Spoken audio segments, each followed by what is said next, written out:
happy to be here again among your presence, glorifying the Lord.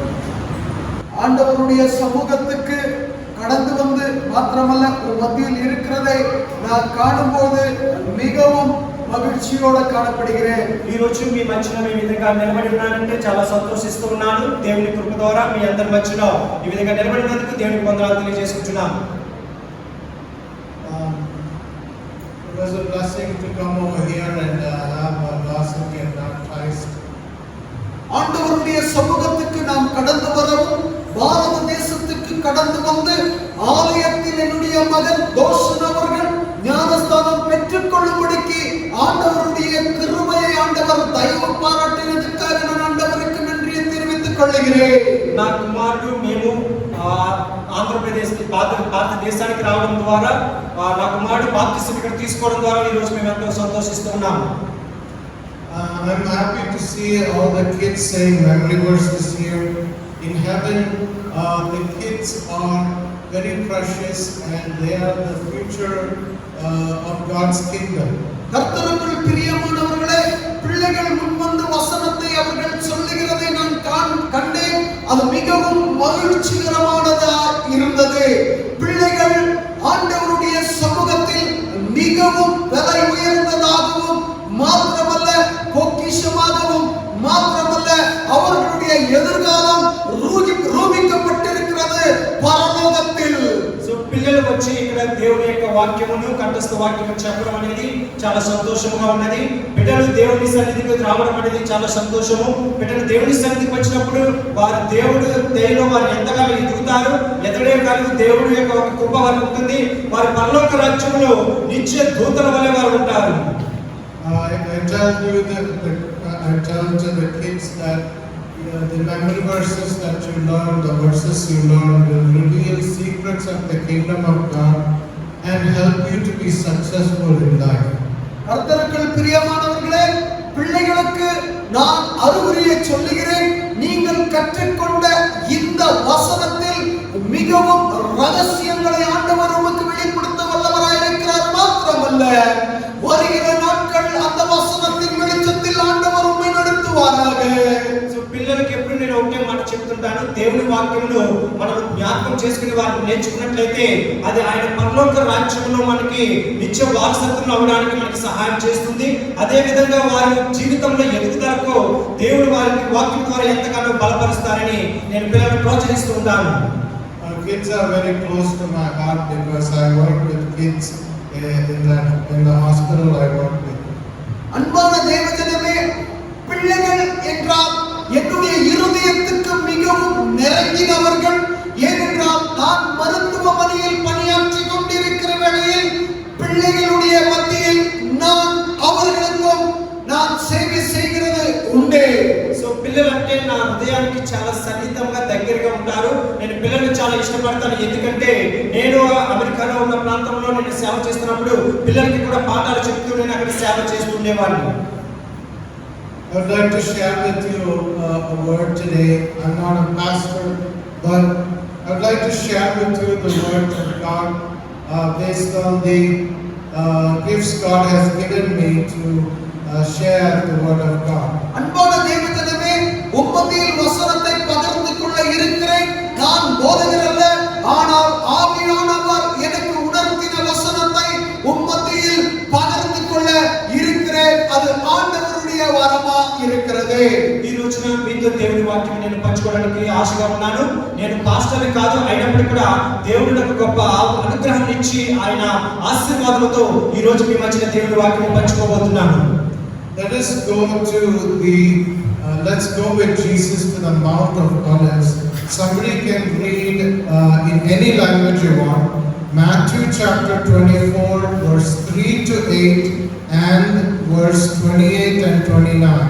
Matthew chapter 24 verse 3 to 8 and verse 28 and 29. அன்பான தேவஜனமே, மத்தேயு எழுதின சுவிசேஷம் 24ஆம் அதிகாரம் 3ஆம் வசனத்திலிருந்து 8ஆம் வசனம், 28ஆம் வசனத்திலிருந்து 29ஆம் வசனம் நாம் வாசித்து இயேசுவோட ஒலிவ மலைக்கு நாம் பிரயாணம் செய்வோம். దయచేసి వాక్యము చదువుకుందాం. మత్తయి రాసిన సువార్త 24వ అధ్యాయము 3వ వచనం నుండి 8వ వచనం వరకును, అదే విధముగా 28వ వచనం నుండి 29వ వచనం వరకు కూడా యేసు ప్రభువారు ఒలివ కొండ మీద ఉన్నప్పుడు అక్కడ ఈ శిష్యులతో ఏ విధంగా సంబోధించారనే దాని గురించి మనం చదువుకుందాం.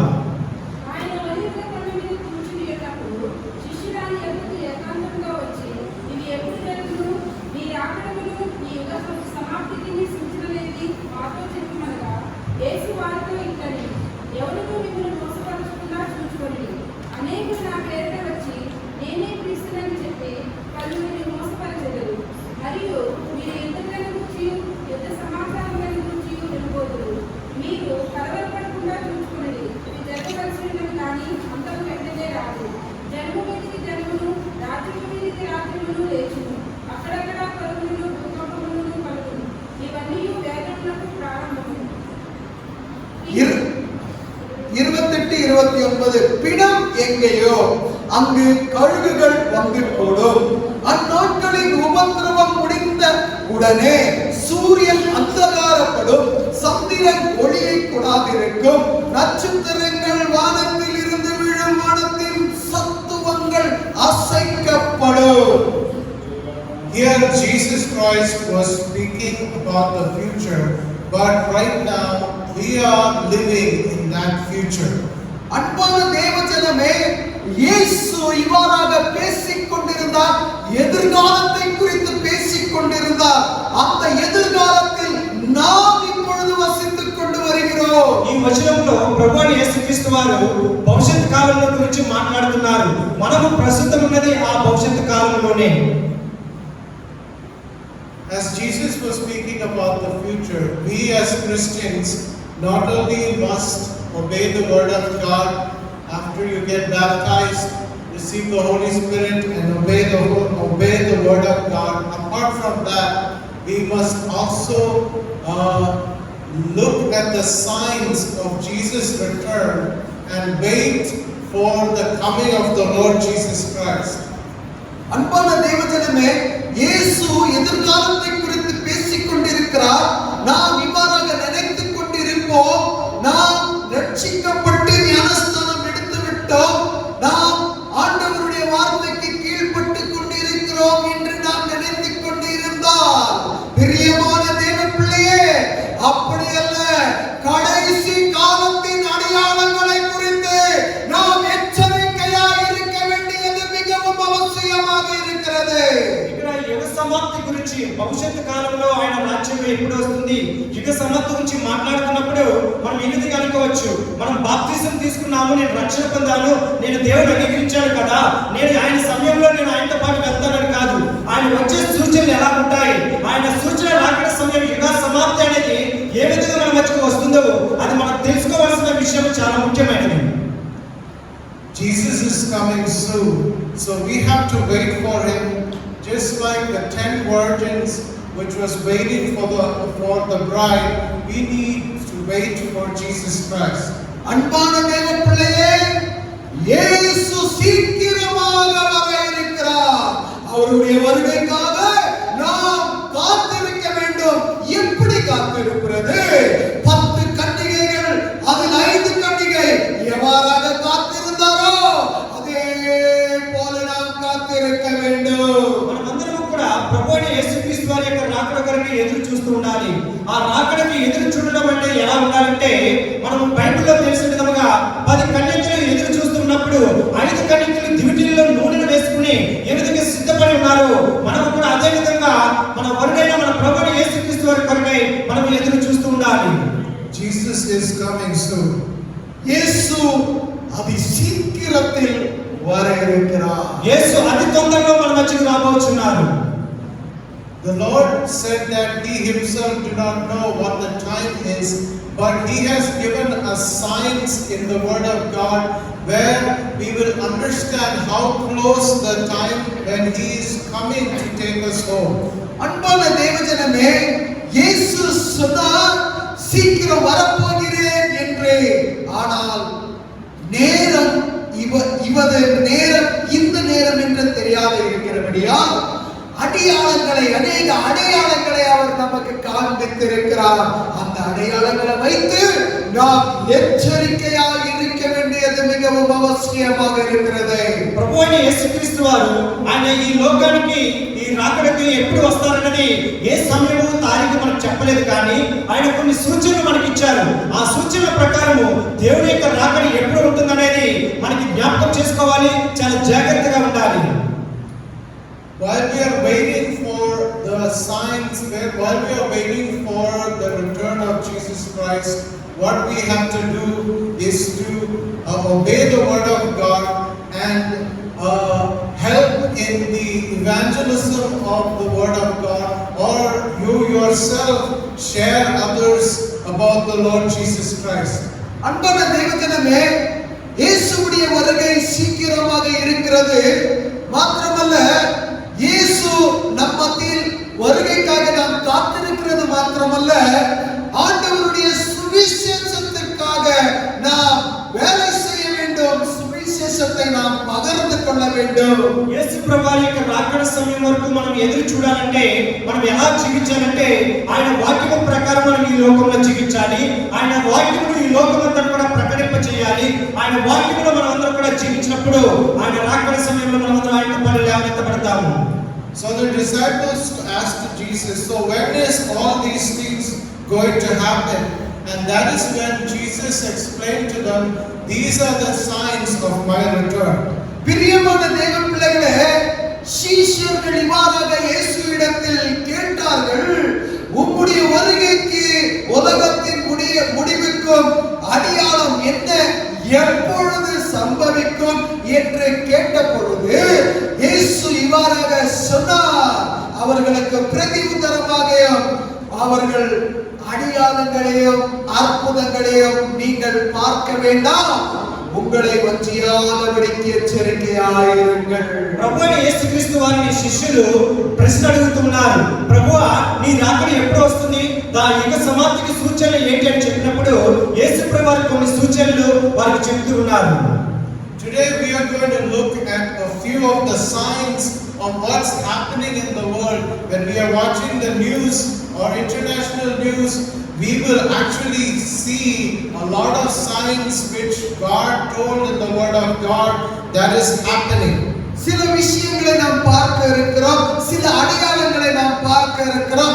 உலகத்தில் என்ன நடந்து கொண்டிருக்கிறது, அது மாத்திரமல்ல, தொலைக்காட்சியில் நாம் பார்க்கும் பொழுது செய்திகள் எவ்வாறாக பரப்பிக் கொண்டிருக்கிறது, உலகத்தில் நடந்து கொண்டிருக்கிற விஷயங்கள் சத்தியவேதத்துக்கு உட்பட்டிருக்கிறதா, நடக்க போகிறதா என்று சில விஷயங்களை நாம் பார்க்க இருக்கிறோம். ప్రభువైన యేసుక్రీస్తు వారు చెప్పిన సూచనలు ప్రస్తుతం మనం ఈ లోకంలో చూసినప్పుడు, ఈ భారతదేశంలో కానీ ఈ చుట్టుపక్కల అంతర్జాతీయ ప్రదేశాలు కానీ చూసినప్పుడు అనేక భయంకరమైన సూచనలు మనం చూస్తున్నాము. ఆ సూచనలు దేవుడు ఆల్రెడీ మనకి ముందుగానే చెప్పినాడు. We the church are the watchtowers of this world. We are the salt of the earth. We need to watch for the signs and then help in the evangelism to build God's kingdom and prepare for God's return. அன்பான தேவஜனமே, விசுவாசிகளாகிய நாம் மிகவும் கவனிப்பு உள்ளவர்களா மாத்திரமல்ல, இந்த உலகத்துக்கு நாம் உப்பாக இருக்கிறோம் மாத்திரமல்ல, சுவிசேஷத்திற்கு கை தாங்குகிறவர்களாக நாம் காண வேண்டும், சுவிசேஷத்தை பிரசங்கிக்கிறவர்களாக நாம் காண வேண்டும். మనము దేవుని బిడ్డలమైన మనము అతి జాగ్రత్తగా ఉండాలి. ఈ లోకంలోకి మనము ఉప్పై ఉన్నాము. ఉప్పు అంటే సారమైనది. ఈ లోకంలో మనకు ఉప్పై ఉన్నప్పుడు మనం ఎంత జాగ్రత్తగా ఉండాలంటే మనము ప్రతి విషయంలో కూడా దేవుని అనుసరించి నడవాలి. అదే విధంగా లోకంలో ఆయన రాజ్యం కొరకే మన స్వార్థను కూడా ప్రకటిస్తూ ఆయన కొరకే మనం జీవించాలి. When the word of God is preached, after the word of God is preached in all over the world, and when every human being in this earth hears the gospel, then the Lord will come. பிரியமான தேவ பிள்ளைகளே, உலகம் முழுவதும் ஆண்டவருடைய சுவிசேஷம் பிரசங்கிக்கப்படும், ஆண்டவருடைய வார்த்தை கூறப்படும். ஆண்டவருடைய வார்த்தை கூறின பிறகு ஜனங்கள் எல்லாரும் வசனத்தை ஏற்றுக்கொள்வார்கள். பிறகு முடிவு வரும். సో దేవుని యొక్క వాక్యము ఈ లోకమంతా కూడా ప్రచురింపబడాలి. మనమందరం కూడా వాక్యము ద్వారా జీవించాలి. అప్పుడు ఈ లోకమంతా కూడా దేవుని వాక్యంలో ముందుకు నడుస్తూ ఉన్నప్పుడు ప్రజలందరూ కూడా ఆ వాక్యంలో జీవిస్తారు. అప్పుడే దేవుని యొక్క రాజ్యం సమీపిస్తుంది. Compared to 40 to 50 years ago, right now, any person can hear the gospel through the evangelist, through TV, through the internet, through their phones. The word of God is being preached faster than 50 years ago. பிரியமான தேவன் பிள்ளைகளே, 40-50 வருடத்துக்கு முன்பாக அந்த வருடங்களையும் இப்ப இருக்கிற நவீன காலத்தை ஒப்பிட்டு நீங்கள் பார்த்தீர்களானால் அப்பொழுது சுவிசேஷம் பிரசங்கிக்கப்பட்டது மனுஷனுக்கு மனுஷன் நேராகவே. ஆனால் இப்பொழுது தொலைக்காட்சி வாயிலாகவும் கைபேசி வாயிலாகவும் அது மாத்திரமல்ல சுவிசேஷகர் வாயிலாகவும் அதிக சுவிசேஷங்களை பரவிக்கொண்டு வந்து கொண்டிருக்கிறதை நாம் கேட்க முடிகிறது. సో ఒక 40-50 సంవత్సరాల క్రితం మనం చూసినట్లయితే దేవుని సువార్త ఎక్కడ ప్రచురింపబడేది కాదండి. ఇప్పుడు చూసినట్లయితే ప్రతి ఒక్కరి చేతుల్లోనూ కూడా మొబైల్స్ వచ్చాయి, టీవీలో సువార్త చెప్తున్నారు. అనేక మంది చర్చిలో సంఘాల్లో బయట ప్రసంగాలు పెడుతూ అనేక దేవుని సువార్త ప్రకటిస్తున్నారు. ఇది 40 సంవత్సరాల ముందు చూస్తే ఒక విధంగా సువార్త అనేది లేకపోయింది. ఈ ప్రపంచమంతా కూడా దేవుని వాక్యము చాలా తొందరగా అతి వేగంగా ప్రచురింపబడుతూ ఉన్నది. Now what does that mean? அப்படி என்றால் அர்த்தம் என்ன? ఈ విధంగా జరగడానికి అర్థం ఏంటి? దాని వల్ల మన అర్థం అవుతున్నది ఏంటి? Jesus can come anytime. His time is very close. I believe he can come anytime. பிரியமான தேவ பிள்ளையே, சுவிசேஷ பரவுதலை நீங்கள் பார்க்கும் பொழுது இயேசுவுடைய வருகை மிகவும் சமீபமாக இருக்கிறது. எந்த நேரத்திலேயும் திருடனைப் போல வருவேன் என்று கூறினவர் அவர் வருவார், வந்தே வருவார். ఆయన సమయము చాలా సమీపంగా ఉన్నది. ఆయన తొందరలోనే మన మధ్యకు రాబోతున్నారు. నేను నమ్ముచున్నాను ఖచ్చితంగా ఆయన తొందరలో మన మధ్యకు రాబోతున్నారు. Keep the word of God very close to your heart and obey so that you will not be left behind. பிரியமான தேவ பிள்ளைகளே, ஆண்டவருடைய வசனத்தை இருதயத்துக்கு நெருங்கின வண்ணமாக வைத்துக் கொள்ளுங்கள். வசனத்தை கடைபிடித்து நடங்கள். அப்படி நடப்பீர்களே ஆனால் கைவிடப்பட மாட்டீர்கள். దయచేసి దేవుని వాక్యమును మీ హృదయానికి అతి సమీపంగా దగ్గరగా ఉంచుకుని ఆ వాక్యం ప్రకారం మీరు జీవించండి. ఎందుకంటే దేవునిలో ఎవరైతే జీవిస్తారో వారే ఆయన రాకడ సమయంలో ఆయనతో పాటు ఆయన రాజ్యానికి చేరుతారు. If I tell an example, sometimes when Dawson sins or does something wrong, he immediately prays every time and asks a forgiveness prayer. Sometimes I ask him, why you always praying? He told me one thing which struck me really deep. He said that I want to make sure I confess all my sins so that I won't be left behind when the Lord returns. பிரியமான தேவ பிள்ளையே, நன்றாக கவனியுங்கள். பாஸ்டருடைய மகன் அனீஷ் அவர்களுக்கு ஒரு பையன் இருக்கிறான், மகன் இருக்கிறான், தோஷன் என்று. அந்த தோஷன் நிவாராக ஒரு தடவை அவரிடத்தில் சொன்னார், தகப்பனே, நான் தினந்தோறும் ஜெபித்து ஆண்டவரிடத்தில் மன்றாடி மன்னிப்பு கேட்டுக் கொண்டிருக்கிறேன். அப்பொழுது தகப்பன் நிவாராக கேட்டார், ஏன் நீ தொடர்ந்து ஜெபித்துக் கொண்டு வருகிறாய் என்று கேட்ட பொழுது மகன் நிவாராக சொன்னார், ஆண்டவருடைய வருகை வரும் பொழுது நான் கைவிடாதபடிக்கு, எந்த பாவமும் நான் செய்யாதபடிக்கு பாவ மன்னிப்பை நான் கேட்டுக் கொண்டிருக்கிறேன் ஆண்டவரிடத்தில் என்று சொன்னார். భాస్కర్ యొక్క కుమారుడు గారి యొక్క మనవడు ప్రతిరోజు కూడా ప్రార్థన చేసుకుంటూ ఉంటారు. ఏ ప్రార్థన అంటే నన్ను క్షమించు ప్రభా, నన్ను క్షమించు ప్రభా అని. ఒక రోజున తన తండ్రి గారైన వాక్యం చెప్తున్న ఆయన ఈ విధంగా అడిగారు, ఎందుకు నువ్వు ప్రతిరోజు ప్రార్థన చేసుకుని క్షమింపు అడుగుతున్నావు అంటే ఆ కుమారుడు ఇచ్చిన సమాధానం ఏంటంటే, సడన్ గా దేవుడు ఒకవేళ వస్తే నా పాపముల ద్వారా ఆయన నన్ను ఒకవేళ విడిచిపెడతాడేమో, అందుకే నేను ప్రతిరోజు కూడా నా పాపం ఆయన దగ్గర ఒప్పుకొని ప్రభువా నన్ను క్షమించు ప్రభా అని నేను కోరుకుంటున్నాను. ఆయన రాకడ సమయంలో నేను ఆయనతో పాటు వెళ్ళాలి, ఆయన నా పాపములు బట్టి నన్ను విడిచి వెళ్ళకూడదని నేను ప్రతిరోజు క్షమాపణ అడుగుతున్నానని ఆ కుమారుడు చెప్పడం జరిగింది. The Gospel of Luke talks about some of the signs of the end times. Luke chapter 21 verse 9 to 11 In Luke chapter 21 verse 9 to 11 it says, "And when you hear of wars and insurrections, don't panic. Yes, these things must take place first, but the end won't follow immediately." Then he added, "Nation will go to war against nation, the kingdom against kingdom. There will be great earthquakes, and there will be famines and plagues in many lands, and there will be terrifying things and great miraculous signs from heaven." பிரியமான தேவ பிள்ளைகளே, லூக்கா எழுதின சுவிசேஷம் 21ஆம் அதிகாரம் 9 to 11 வசனம் வரை நீங்கள் பார்க்கும் பொழுது கடைசி காலத்தின் அடையாளத்தை குறித்து வசனம் கூறுகிறது. 9வது வசனம், எல்லைகளையும் காலங்களையும் குறித்து நீங்கள் கேள்விப்படும்போது பயப்படாதீர்கள், இவைகள் முன்னதாக சம்பவிக்க வேண்டியது, ஆனாலும் முடிவு உடனே வராது என்றார். அப்பொழுது அவர் அவர்களை நோக்கி, தினத்துக்கு விரோதமாய் தினமும் ராஜ்யத்துக்கு விரோதமாய் ராஜ்யமும் எழும்பும், பல இடங்களில் மகா பூமி அதிர்ச்சிகளும் பஞ்சங்களும் கொள்ளை நோய்களும் உண்டாகும், வானத்திலிருந்து பயங்கரமான தோற்றங்களும் பெரிய அடையாளங்களும் உண்டாகும். దేవుడు మరొక కొన్ని సూచనలు మనకు తెలియజేస్తున్నారు. అది ఏంటంటే లూకా రాసిన సువార్త 21వ అధ్యాయము 9వ వచనం నుండి 11వ వచనం వరకు మనం చదువుకుందాం. మీరు యుద్ధములను గురించియు కలహములను గురించియు విన్నప్పుడు జడియకుడి, ఇది మొదట జరగవలసినవి గాని అంతము వెంటనే రాదని చెప్పాను. మరియు ఆయన వార్తించను, జనము మీదకి జనమును, రాజ్యము మీదకి రాజ్యమును లేచును, అక్కడక్కడ గొప్ప భూకంపములు కలుగును, తెగుళ్ళను కరువులను తటస్థించును, ఆకాశం నుండి మహా భయంకరములను గొప్ప సూచనలు పుట్టును.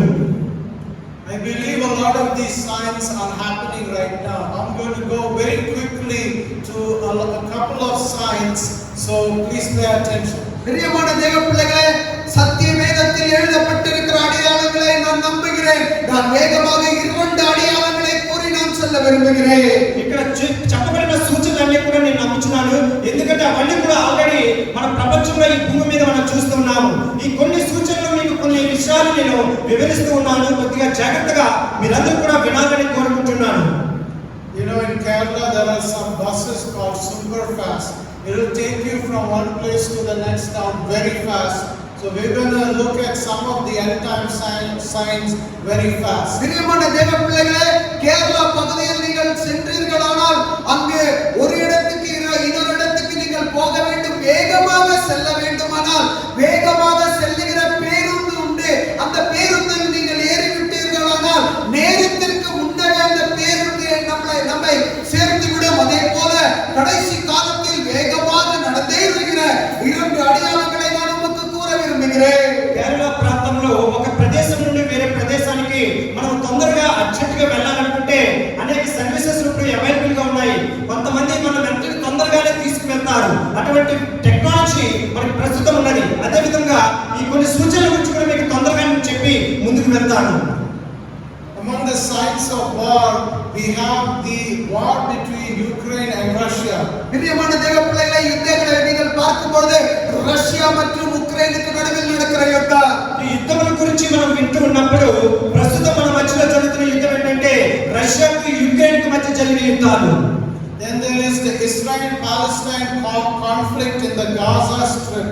கர்த்தருக்குள் பிரியமானவர்களே, அடுத்த யுத்தம் இஸ்ரவேலுக்கும் மற்றும் பெலிஸ்தியருக்கும் காசா பட்டியில் நடக்கிற யுத்தம்.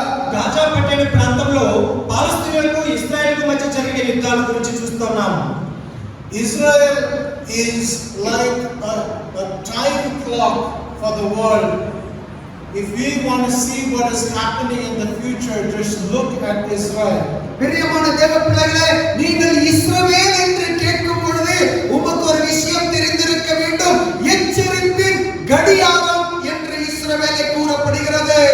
ఇశ్రాయేల్ ప్రజల గురించి ఒకసారి మనం ఆలోచించినట్లయితే వారి యొక్క అనుసరణ ఎలా ఉంటుందంటే మనకి భవిష్యత్తు కాలాన్ని సూచిస్తుంది. మనకి భవిష్యత్తు ఎలా ఉంటుందో అని ఒకసారి మనం ఆలోచిస్తే, ఒకసారి ఇశ్రాయేల్ ప్రాంతాన్ని మనం చూసినట్లయితే వారి ప్రజల ఆలోచనలు మన భవిష్యత్తు కాలం ఎలా ఉంటుందో మనకు తెలుస్తుంది. Right now, many countries are against Israel. A lot of enemies are against Israel now. That is actually coming close to the circumstance of what we will see in the book of Revelation of end times. பிரியமான தேவ பிள்ளைகளே, யுத்தம் நடந்து கொண்டிருக்கிற நேரத்தில் விவிதமான தேசங்கள் இஸ்ரவேலுக்கு விரோதமாக எழும்பிக் கொண்டிருக்கிறது. அது என்ன காண்பிக்கிறது என்று நீங்கள் பார்ப்போமா? நாம் பார்ப்போமே. ஆகிய சத்திய வேதத்தில் வெளிப்படுத்தின விசேஷ இருக்கிற எல்லா சம்பவங்கள் இஸ்ரவேல் மீதாக நடந்தேற போகிற சம்பவங்களாக நமக்கு காண்பிக்கிறது. சூழ்நிலைமைகள் மாறி இருக்கிறது. ఇశ్రాయేలు ప్రాంతాన్ని చూసినట్లయితే అనేక మంది చుట్టూ ఉన్న దేశాలన్నీ కూడా వారి విరోధంగా ఉన్నాయి. ఎందుకంటే ఇశ్రాయేలు వారు చేస్తున్న ఆలోచనలన్నీ కూడా మనం ప్రకటన గ్రంథంలో, బైబిల్లో ఉన్న ప్రకటన గ్రంథంలో ఈ అంతము చివరలో మనకి ఏమి సంభవిస్తుందో అవన్నీ కూడా ఇశ్రాయేలు ప్రాంతంలో మనం చూస్తున్నాము. అందుకే దేశాలన్నీ కూడా వారి మీద వ్యతిరేకంగా ఉన్నాయి. Then we have the conflict between China and Taiwan. China மற்றும் தைவானுக்கு நடுவில் நடக்கிற யுத்தத்தின் ఘర్షణை. చైనాకి తాన్వాయి దేశానికి మధ్య జరుగుతున్న ఆ యుద్ధ విచారాలను మనం చూసినప్పుడు కానీ, Then there is conflict between North Korea and South Korea. அன்பான தேவஜனமே, நார்த் கொரியா மற்றும் தென் கொரியா மற்றும் வட கொரியா நடுவில் நடக்கிற యుద్ధం. నార్త్ కొరియాకు మరియు సౌత్ కొరియా ప్రాంతాల వారికి జరుగుతున్న యుద్ధాలు కానీ, Then there are conflicts in Lebanon with the Hezbollah terrorists. Lebanon மற்றும் ஹிஸ்புல்லா அவர்கள் மத்தியில் நடக்கிற ஒரு యుద్ధத்தின் ఘర్షణை. లెబనాన్ మరియు ఫ్రాన్సిస్ అనే వారి ప్రాంతంలో జరుగుతున్న ఈ యొక్క యుద్ధ సన్నివేశాలు చూసినప్పుడు కానీ, There is conflicts going on in Myanmar. Myanmar என்ற பகுதியிலும் அவர்கள் இப்படிப்பட்ட யுத்தத்தின் వాతావరణங்கள் సూழ்நிலைமைகள் మారి இருக்கிறது. మయన్మార్ అనే దేశంలో కూడా ఈ విధంగా యుద్ధాలు అనేవి జరుగుతున్నాయి. And then the word of God said that there will be earthquakes. There are earthquakes all over the world in the last couple of years. இயேசு இவ்வாறாக சொல்லி இருக்கிறார் வசனத்தில், பூகம்பங்கள் விவித இடங்களில் உண்டாகும் என்று. భూమి அதிர்ச்சிகளும் భూకంపங்களும். యేసు ప్రభువారు ఈ విధంగా మనకు సూచన చెప్తున్నారు, అక్కడక్కడ గొప్ప భూకంపాలు జరుగుతున్నాయని. ప్రస్తుతం మనం చూస్తున్నప్పుడు ఈ దేశంలో అనేక చోట్ల భూకంపాలు అనేవి కలుగుతున్నాయి. These are signs of the Lord's return. இதெல்லா அடையாளங்கள் எங்கே காண்பிக்கிறது? அவருடைய வருகையின் அடையாளங்களாக வருகை மிகவும் சமீபமாக இருக்கிறது. ఈ ప్రమాదాలన్నీ కూడా ఏమి సూచిస్తున్నాయంటే ఆయన రాకడకు అతి సమీపంగా ఉన్నదని మనకు సూచిస్తున్నాయి.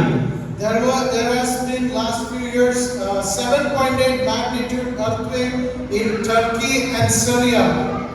7.8 விதமாக பூமி அதிர்ச்சிகள் ఉండానదాగా సిరియా పகுதியில் நாம் కాణుகிறோம். టర్కీ సిరియా అనే ప్రాంతంలో మనం చూసినప్పుడు అతి ఎక్కువగా ఉన్న భూకంపం 7.8 7.8 అంత రెక్టర్ స్కేల్ మీద అంత భయంకరమైన భూకంపం రావడం చూసాం. There has been earthquakes greater than 6 magnitude in Morocco and Afghanistan. Morocco பகுதியிலும் ஆப்கானிஸ்தான் பகுதியிலும் 6.8 அளவுக்கு அதிகமாக பூமி அதிர்ச்சி உண்டானது என்று நாம் கேள்விப்படுகிறோம். ఆఫ్ఘనిస్తాన్ మొరోక్కో అనే ప్రాంతాల్లో చూసినట్లయితే 6 రెక్టర్ స్కేల్ మీద 6 పాయింట్ల కంటే ఎక్కువగా భూకంపం రావడం చూసాం. There has been many earthquakes in North America. கர்த்தருக்குள் பிரியமானவர்களே, நார்த் அமெரிக்கா பகுதியில் அநேக பூமி அதிர்ச்சிகள் భూకంపங்கள் நாம் கேள்விப்பட்டுக் கொண்டு வருகிறோம். నార్త్ అమెరికా ప్రాంతంలో కూడా అనేక భూకంపాలు రావడం అనేది మనం టీవీలో వింటున్నాం, చూస్తున్నాం. There has been many earthquakes greater than 6 magnitude in Japan. Japan பகுதியில் நீங்கள் பார்ப்பீர்களானால் 6க்கு குறைவாக அங்கு பூகம்பங்கள் அதிர்ச்சிகள் மிகவும் பயங்கரமாக நேரிட்டுக் கொண்டிருக்கிறது. జపాన్ దేశంలో చూసినట్లయితే రెక్టర్ స్కేల్ పై 6 పాయింట్ల కంటే ఎక్కువగా భూకంపం రావడం జరిగింది. And there's a lot of plagues and diseases going on. We already know about what happened in the COVID pandemic. கர்த்தருக்குள் பிரியமானவர்களே, பல இடங்களில் கொள்ளை நோய்களும் ரோகங்களும், அது மாத்திரமல்ல எல்லாருக்கும் நன்றாக தெரிந்திருக்கிறது. கொள்ளை நோய் என்று சொன்னால் கொரோனா நாம் யாவரும் கண்ணார பார்த்திருக்கிறோம். இப்படிப்பட்ட கொள்ளை நோய்கள் பரவி கொண்டிருக்கிறது. అనేక వ్యాధులు, అనేక రోగాలు ఈ భూమి మీదకి వస్తున్నాయి. మనమందరికీ తెలుసు, ఈ భూమి మీద మనం ఉన్నప్పుడు కరోనా 2020 సంవత్సరంలో కరోనా ఈ దేశానికి వచ్చినప్పుడు మనం ఎంత భయంకరమైన దినాలు గడిపామనేది. All these things I told you so far just happened in the last few years only. கர்த்தருக்குள் பிரியமானவர்களே, இவ்வளவு விஷயம் சொன்னது கடந்த கொஞ்ச நாட்களுக்குள்ளாக கடந்த காலங்களில் நடந்தது அல்ல, கடந்த வருஷங்களில் நடந்த விஷயம். ఇప్పటి వరకు చెప్పిన ఈ సూచనలన్నీ భయంకరమైన ఈ ప్రమాదాలన్నీ కూడా ఎప్పుడో 10 సంవత్సరాలు జరిగినవి కాదండి. అతి సమీపంగా కొద్ది సంవత్సరాల కిందట ఇవి జరిగినవి. Jesus is coming soon. యేసు శీఘ్రமாக வர இருக்கிறார். యేసు అతి తొందరలో మన మధ్యకు రాబోతున్నారు. And what is Jesus saying? Jesus is saying in verse 6 that yes, these things must take place, but the end won't follow immediately. அன்பான தேவஜனமே, 6வது வசனம், நீங்கள் பார்க்கிறீர்களானால் நீங்கள் பார்க்கிறீர்கள் ஒரு கல் மீது ஒரு கல் இராதபடிக்கு எல்லாம் இடிக்கப்படும், ஆனாலும் முடிவு சீக்கிரம் సంభవించదు. మత్తయి రాసిన సువార్త 24వ అధ్యాయం 6వ వచనంలో చివరి భాగంలో ఇవి జరగవలసి ఉన్నవి కానీ అంతం వెంటనే రాదు అని దేవుడు చెప్తున్నాడు. Matthew chapter 24 verse 12 says that sin will be rampant everywhere and the love of many will grow cold. அன்பான தேவஜனமே, மத்தேயு 24ஆம் அதிகாரம் 12ஆம் வசனம், அக்கிரமம் மிகுதி ஆவதினால் அநேகருடைய அன்பு தணிந்து போகும். మత్తయి రాసిన సువార్త 24వ అధ్యాయం 12వ వచనంలో అక్రమము విస్తరించుట చేత అనేకుల ప్రేమ చల్లారును. Sinful products or sinful themes, sin is very popular in every city in the world right now. பிரியமான தேவப்பிள்ளையே, பாவத்தின் நிகழ்ச்சிகள், பாவத்தின் வஸ்துக்கள், பாவத்தின் அநேக காரியங்கள் உலகத்தில் நிறைந்து பிரபலமாக தலைவிரித்து ஆடிக்கொண்டிருக்கிறது. పాపముతో కూడిన ఆలోచనలు గాని పాపముతో కూడిన వస్తువులు గాని ఈ లోకంలో అధికమవుతున్నాయి. ఎక్కడ చూసినా పాపములో ఆలోచనలు ఎక్కువవుతున్నాయి. Sin is easily available to everybody who has a cell phone. பிரியமான தேவப்பிள்ளையே, கைபேசியின் மூலமாக நமக்கு பாவங்கள் సులభமாக நமக்குள்ளாக நுழைகிறது. మన జీవితంలోకి పాపం ఏ విధంగా వస్తుందంటే మనం ఉపయోగించే మొబైల్స్ ద్వారానే అతి సులభంగా మన జీవితంలోకి పాపం అనేది ప్రవేశిస్తుంది. At the same time, the word of God is also available in every cell phone. So we got to use the word of God to cut sin off our lives and be ready for the Lord's return. பிரியமான தேவப்பிள்ளையே, நன்றாக கவனியுங்கள். பாவம் எவ்வளவு வேகமாக ஒருவனுடைய சரீரத்தில் நுழைகிறதோ அதை விட வேகமாக ஆண்டவருடைய வசனம் நுழைகிறது. பாவத்தை இருபுறமும் கருக்குள்ள பட்டயத்தால் அந்த பாவத்தை நிர்மூலமாக்கி உன்னை பரிசுத்தமாக்க வல்லவராய் இருக்கிறது இந்த வசனம். இந்த வசனத்தை கடைபிடித்து நடந்தேயானால் நீ பாவத்தின் வழியில் நடக்க மாட்டாய், பரிசுத்தரின் பிள்ளையாய் இருப்பாய். మన జీవితంలో పాపములను తీసివేయాలంటే మనకి ఒకటే ఆధారము, అది పరిశుద్ధమైన దేవుని యొక్క వాక్యము. ఆ వాక్యమును మన జీవితంలో పెట్టుకుంటే పాపం అనేది మన జీవితంలోకి రాదు. మన వాక్యం ద్వారా జీవించినప్పుడు పాపం నుండి మనం విడుదల పొందుతాము. Verse 15 says that the day is coming when you will see what Daniel the prophet spoke about, the sacrilegious object that causes desecration standing in the holy place. Reader, pay attention. பிரியமான தேவ பிள்ளைகளே, மத்தேயு 24ஆம் அதிகாரம் 15ஆம் வசனம் நீங்கள் பார்க்கும் பொழுது மேலும் பாலாக்குகிற அருவருப்பை குறித்து தானியேல் தீர்க்கதரிசி சொல்லி இருக்கிறானே, வாசிக்கிறவன் சிந்திக்க கடவான், நீங்கள் அதை பரிசுத்த ஸ்தலத்தில் நிறுத்த காணும் போது. మత్తయి రాసిన సువార్త 24వ అధ్యాయం 17వ వచనంలో, కాబట్టి ప్రవక్త అయిన దానియేలు ద్వారా చెప్పబడిన నాశనకరమైన హేయ వస్తువు పరిశుద్ధ స్థలమందు నిలుచుట మీరు చూడగానే చదువువాడు గ్రహించుగాక, యూదయలో ఉండవారు కొండలకు పారిపోవలెను. This is something which will happen in the future. Right now, if we look, all of Israel and all the whole world is against Israel, and they have a lot of enemies. There is no peace between Israel and Palestine, and because of that, many countries are against each other. But there is one person who will be the Antichrist, which will suddenly talk about peace and try to bring Israel together, but it will be a false peace. அன்பான தேவஜனமே, நீங்கள் நன்றாக கவனியுங்கள். இது முன் வருகிற நாட்களில் இது சம்பவிக்க போகிறது. இப்பொழுது இஸ்ரவேல் பகுதியில் நடந்து கொண்டிருக்கிற எல்லா மோதல்களும் இவ்வாறாக காண்பிக்கிறது. என்னவென்று காண்பிக்கிறது? பாழாக்குகிற அருவருப்பு என்று கூறின இந்த வசனத்தின்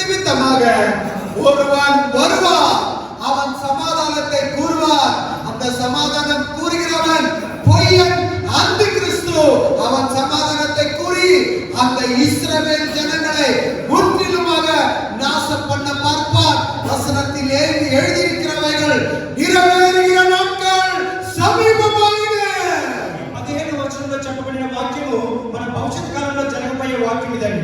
ఇప్పుడు ప్రస్తుతం ఇశ్రాయేలు ప్రజలు అందరూ చూసినట్లయితే వారి దేశాలన్నీ కూడా విరోధంగా ఉన్నాయి. ఈ దేశాలన్నింటినీ కూడా వచ్చి నేను ఒక శాంతిని మీకు అనుగ్రహిస్తానని ఒక అంత్యక్రీస్తు మన మధ్యకు వస్తాడు. ఆ అంత్యక్రీస్తు వచ్చి ఆ ఇశ్రాయేలు ప్రజలకు శాంతిని అనుగ్రహిస్తాడు. కానీ ఆ అంత్యక్రీస్తు ద్వారా అనేకమైన నాశనకరమైన యుద్ధాలు అనేవి జరుగుతాయి. When that world peace is declared by the Antichrist, he is going to put his image in the temple of Israel. Israel will think that is peace, but then they will understand that this is not peace. But when that happens, when that world peace is declared by the Antichrist, I believe the Lord will come maybe before or right after that happens. அன்பான தேவஜனமே, அந்த சமாதானம் கூற வருகிறவன் அந்த கிறிஸ்துவானவன் இஸ்ரவேல் தேசத்துக்கு ஆலயத்தை கட்டமைத்து சமாதானம் கூற வருகிறவன். அவன் சமாதானத்தின் பிரபு அல்ல, சமாதானத்தை கெடுக்க வருகிற பிரபு. நான் சமாதானத்தை தர வருகிறேன் என்று சொல்லுவார். ஆனால் இஸ்ரவேலின் தேவாலயத்தில் அருவருப்பாய் இருக்கிற அவர் சமாதானத்தை தரமாட்டார். சமாதானம் தருகிறவர் ஒருவர் மாத்திரமே, சர்வ வல்லவராய் இருக்கிற தேவன் மாத்திரமே. நாம் அவரை நம்பி இருப்போம். ஆண்டவர் எல்லா விதத்துக்கும் சமாதானம் தர வல்லவராய் இருக்கிறார். இந்த அந்தி கிறிஸ்து சமாதானம் தருகிற அவன் அல்ல. அவன் நாடகமாக சமாதானம் தரேன் என்று தெரிய வைப்பார். ஆனால் அவன் தரமாட்டார். ఈ అంత్యక్రీస్తు ఇశ్రాయేలు ప్రజలతో ఈ విధంగా చెప్తాడు, నేను మీకు సమాధానం ఇస్తాను అని, శాంతిని అనుగ్రహిస్తానని చెప్పి తన దేవాలయంలో తన ఫోటోలు పెట్టుకోవడం ద్వారా, తనను పూజించడం ద్వారా ఈ లోకమంతా కూడా నేనే శాంతిని అనుగ్రహిస్తానంటాడు. కానీ అంత్యక్రీస్తు మనకి ఎప్పుడు కూడా శాంతిని సమాధానాన్ని తేడండి. కేవలం ప్రభువైన యేసుక్రీస్తు ద్వారానే మనకి ఈ లోకానికి శాంతి సమాధానం అనుగ్రహించబడుతుంది. నేను ఖచ్చితంగా నమ్ముతున్నాను, ఈ అంత్యక్రీస్తు వచ్చే రాకడ ముందుగానే దేవుడు జరుగుతున్న సమయంలో కానీ ఆయన రాకడ ఖచ్చితంగా ఉంటుంది. Let me conclude very quickly. Verse 28 says that just as the gathering of vultures show there is a carcass nearby, so these signs indicate that the end is near. பிரியமான தேவ பிள்ளைகளே, நான் வேகமாக நிறைவு செய்ய விரும்புகிறேன். 28வது வசனத்தை கவனியுங்கள். பிணம் எங்கேயோ அங்கே கழுகுகள் வந்து கூடும். నేను తొందరగా ఈ వాక్యమును ముగిస్తానని దయచేసి అందరూ కూడా 28, 29 వచనాలు చదువుకుందాం. పిడుగు ఎక్కడ ఉండడో అక్కడ గద్దలు పోగవును. ఆ దినముల శ్రమలు ముగిసిన వెంటనే చీకటి సూర్యుని కమ్మును, చంద్రుడు కాంతినియ్యడు, ఆకాశమున నక్షత్రములు రాలును, ఆకాశమందరి శక్తులు కదిలింపబడును.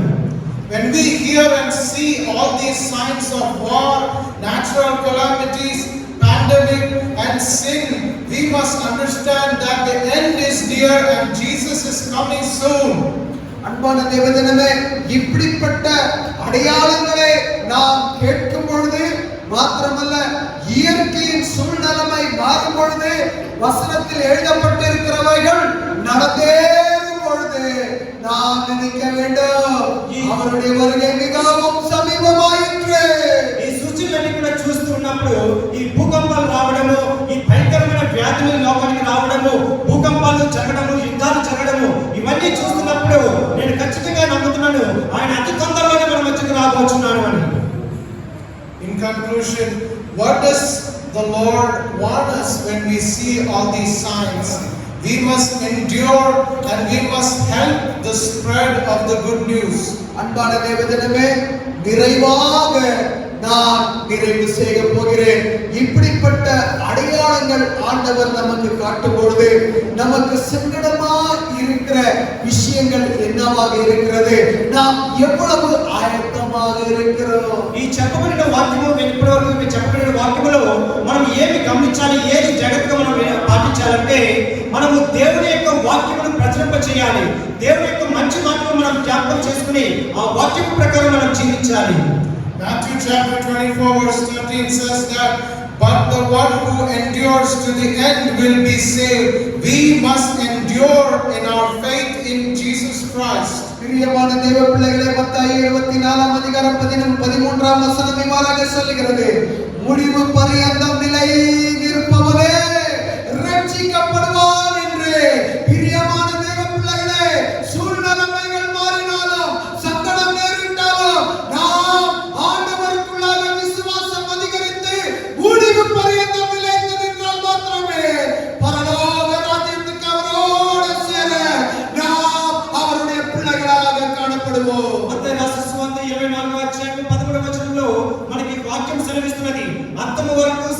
రక్షించిన వాడెవడో వాడే రక్షింపబడును. మనకి ఎన్ని కష్టాలు వచ్చినా, ఎన్ని వ్యాధులు వచ్చినా, ఎన్ని భూకంపాలు వచ్చినా సరే మనకు దేవుడి మీద విశ్వాసం ఉంచాలి. ఆయన మనకు లోక రక్షకుడని మనకు నమ్మకం ఉంచినప్పుడే ఎవరైతే ఈ బాధలను కూడా భరించి చివరి వరకు నిలబడతారో వారే పరలోక రాజ్యంలో యేసు ప్రభువుతో పాటు జాగ్రత్తపడి ఆయన పరలోక రాజ్యంలో చేర్చబడతారు. Matthew chapter 24 verse 14 says, "And the good news about the kingdom will be preached throughout the whole world, so that all nations will hear it, and then the end will come." Mathai எழுதின சுவிசேஷம் 24:14 ராஜ்யத்தினுடைய இந்த சுவிசேஷம் பூலோகம் எங்குமுள்ள சகல ஜாதிகளுக்கு சாட்சியாக பிரசங்கிக்கப்படும், அப்பொழுது முடிவு வரும். 14వ వచనంలో మనం చదువుకుందాం. మరియు ఈ రాజ్య సువార్త సకల జనులకు సాక్షాత్మై లోకమంతటను ప్రకటింపబడును, అటు తరువాత అంతము వచ్చును. Brothers and sisters, kids and young people, Jesus is coming soon. அன்பான அண்ணன் தங்கச்சிமார்களே, சகோதரர்களே, சகோதரிகளே, சபை விசுவாசிகளே, எச்சரிப்பின் கடியாரம் இயேசு சீக்கிரமாக இருக்கிறார். సహోదరి సహోదరులారా, అన్న చెల్లెళ్ళారా, అలాగే చిన్న పిల్లలారా, యవనస్తులారా, మీ అందరికీ ఒక మాట చెప్తున్నాం. యేసు ప్రభువు అతి తొందరలో మన మధ్యకి రాబోతున్నారు. Are you ready? How close is the word of God to your heart? சத்தியவேதத்தின் வசனங்கள் எவ்வளவு இருதயத்தின் நெருங்கின வசனமாக இருக்கிறதோ நாம் அவரை சந்திக்க ஆயத்தமா? మీరు సిద్ధముగా ఉన్నారా? దేవుని యొక్క వాక్యము మీ హృదయానికి ఎంత దగ్గరగా ఉన్నదో ఒక్కసారి మీరు ఆలోచన చేయండి. In Revelation chapter 22 verse 12 and 13, Revelation chapter 22 verse 12 and 13 says, "Look, I am coming soon. Bring my reward with me to repay all people according to their deeds. I am the Alpha and the Omega, the first and the last, the beginning and the end." அன்பான தேவதூதனை வெளிப்படுத்தின விசேஷம் 22:12-13 வசனங்களை நாம் பார்க்கிறோம். இதோ சீக்கிரமாய் வருகிறேன், அவன் அவனுடைய கிரியையின்படி அவன் அவனுக்கு நான் அளிக்கும் பலன் என்னோடு கூட வருகிறது. நானே அல்பாவும் ஒமேகாவும் ஆதியும் அந்தமும் முந்தினவரும் பிந்தினவருமாய் இருக்கிறேன். ప్రకటన గ్రంథము 22వ అధ్యాయము 12-13 వచనాలు మనం చదువుకుందాం. ఇదిగో త్వరగా వచ్చుచున్నాను, వాని క్రియ చొప్పున ప్రతి వానికి ఇచ్చుటకు నేను సిద్ధపరిచిన జీతం నా యొద్ద ఉన్నది. నేనే అల్ఫాయు ఒమేగాయు, మొదటి వారును కడపటి వారును, ఆదియు అంతమునై ఉన్నాను.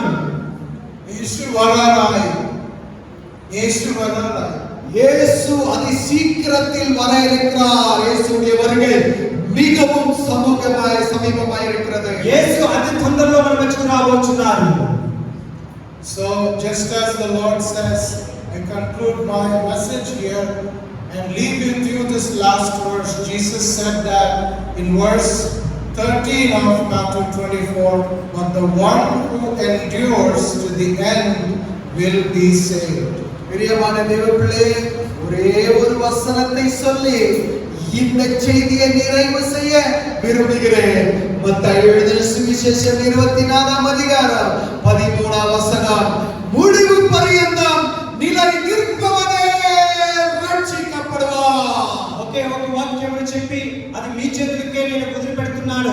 ఈ వాక్యమును నేను ముగిస్తున్నాను. ఆ చివరి వాక్యం ఏమిటంటే మత్తయి రాసిన సువార్త 24వ అధ్యాయము 13వ వచనము, అంతము వరకు సహించువాడెవడో వాడే రక్షింపబడును.